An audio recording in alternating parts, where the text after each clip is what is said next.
तालुका कराड, जिल्हा सातारा, द्वितीय सत्र क्रमांक 4 ची विद्यार्थिनी आहे। मी तुम्हाला समाजाभिमुख प्रकल्प या अंतर्गत पर्यावरणपूरक उत्सवांची गरज याची थोडीशी माहिती देणार आहे। तर बघा, आपण पर्यावरणपूरक उत्सवांची गरज का म्हणून भासते आपल्याला, तर मग आजच्या दुनियेत, आजच्या काळात की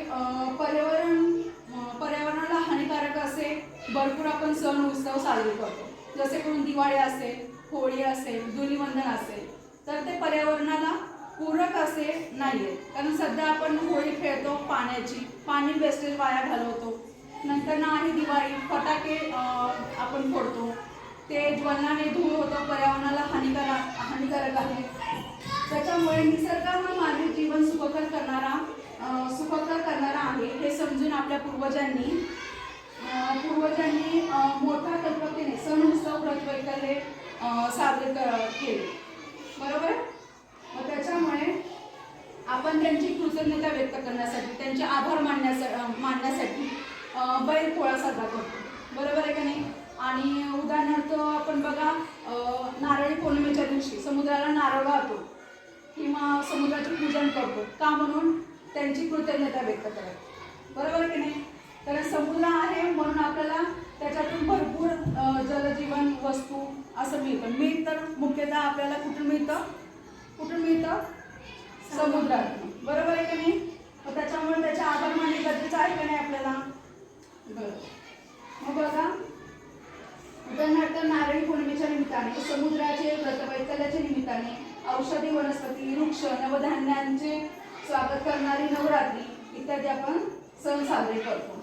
प्रत्येक घटकाचे सण उत्सवाच्या निमित्ताने स्मरण करायचे, पूजन करायचे आणि कृतज्ञता व्यक्त करण्यासाठी काय करायचं, असे पूर्वजांनी आपल्याला काय केले, शिकवण दिलेली आहे। नंतर बघा, सण उत्सवाच्या निमित्तानं आपण सगळ्या माणसांना मिसळतो, बरोबर आहे। आपल्याला अनेक नातलग आपले किंवा आजूबाजूच्या व्यक्ती असेल त्या भेटतात, का सण उत्सवाच्या निमित्ताने त्यांचे। आणि पहिल्याच्या बायकांना कसं की घराबाहेर पडता येत नव्हतं, पण त्यांनी सण उत्सवाच्या निमित्ताने घराबाहेर पडत होत्या, एकमेकांना भेटत होत्या, या निमित्ताने त्यांच्या भेटीगाठी व्हायच्या। बघा, सण उत्सवाच्या निमित्ताने आनंदात स्वकीयांबरोबर काही काळ घालवताना इतरांना उपद्रव होणार नाही किंवा त्यांना कोणती हानी होणार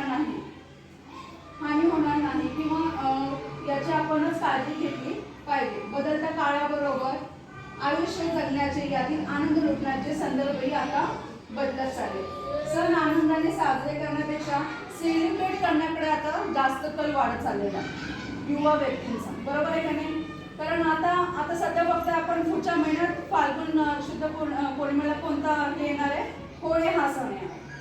होळी काय असतं, पहिले काय करायची लोक की झाडाचा वाळका पाला असेल, पाचोळा असेल किंवा लाकडं असेल की त्याच्यातून होळी पेटवायची आणि मग ते कसं वाया गेलेली असतात ती घटक। पण आता कसं झालंय की कुणाची होळी जास्त प्रमाणात मोठी आणि जास्त काळ टिकेल याकडे जास्त लक्ष देतात लोक, स्पर्धा वाढत चालल्या जेणेकरून।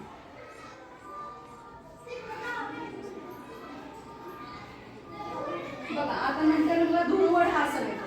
धुळवडीच्या निमित्ताने काय होतं, हलका फुलका वातावरणात रंग खेळले जायचे पहिल्याची लोक, बरोबर ना।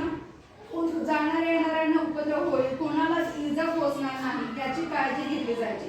गेल्या काही वर्षात धुलीवंदनाच्या रासायनिक रंगांमुळे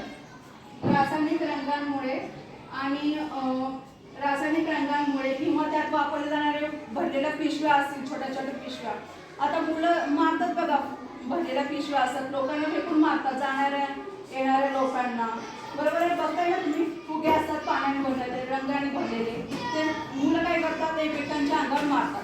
मग ते चुकून आपल्या काय करतात, डोळ्याला लागेल, कुठेही लागेल तर इजा पोहोचते, हानी होते, त्याची आपण काळजी घेतली पाहिजे।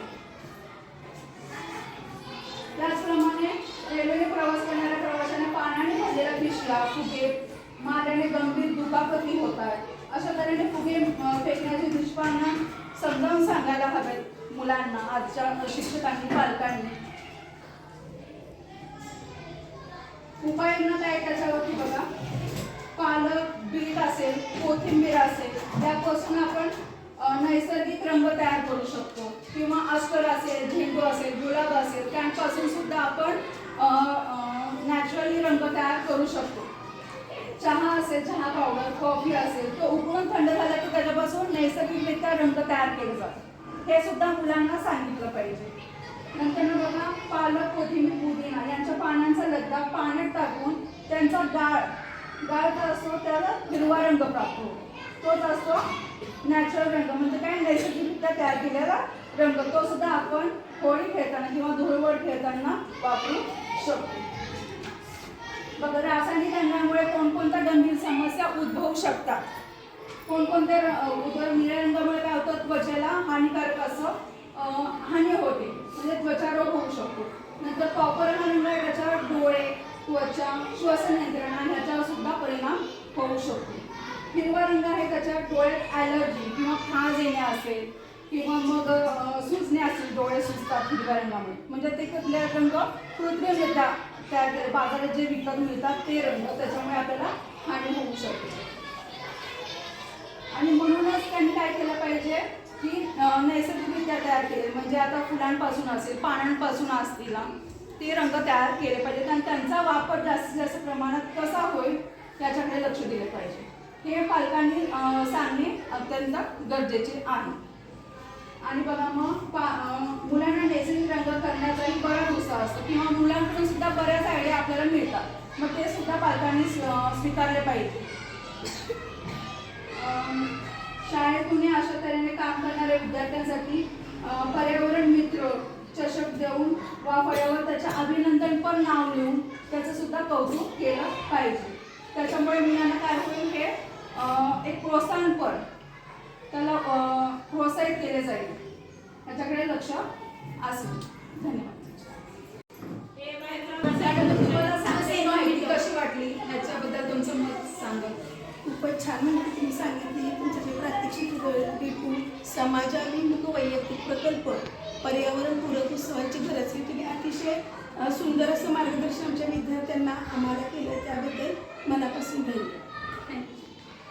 मॅडम, तुम्ही सांगा. मॅडमचा जो समाजाभिमुख वैयक्तिक प्रकल्प होता पर्यावरणपूरक उत्सवाची गरज, तर हे मुलांपर्यंत आता रुजणं किंवा समाजापर्यंत रुजणं फार महत्त्वाचं आहे. आणि तुम्ही तुमच्या याच्यातून या प्रकल्पातून खूप छान संदेश मुलांना दिलेला आहे. रंगाच्या वेळी म्हणजे होळीच्या वेळी कोणता रंग वापरला पाहिजे, होळीच्या वेळी काय पेटवलं पाहिजे, आणि त्यामुळे नक्कीच आपलं पर्यावरण रक्षण होईल आणि अतिशय सुंदर आणि छान होईल.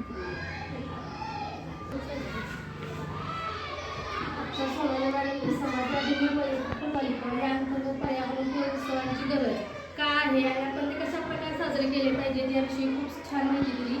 आणि रंगाची माहिती, आपण नॅचरल रंग कसे तयार करायचे हे सुद्धा मुलांना खूप छान सांगितलं. धन्यवाद.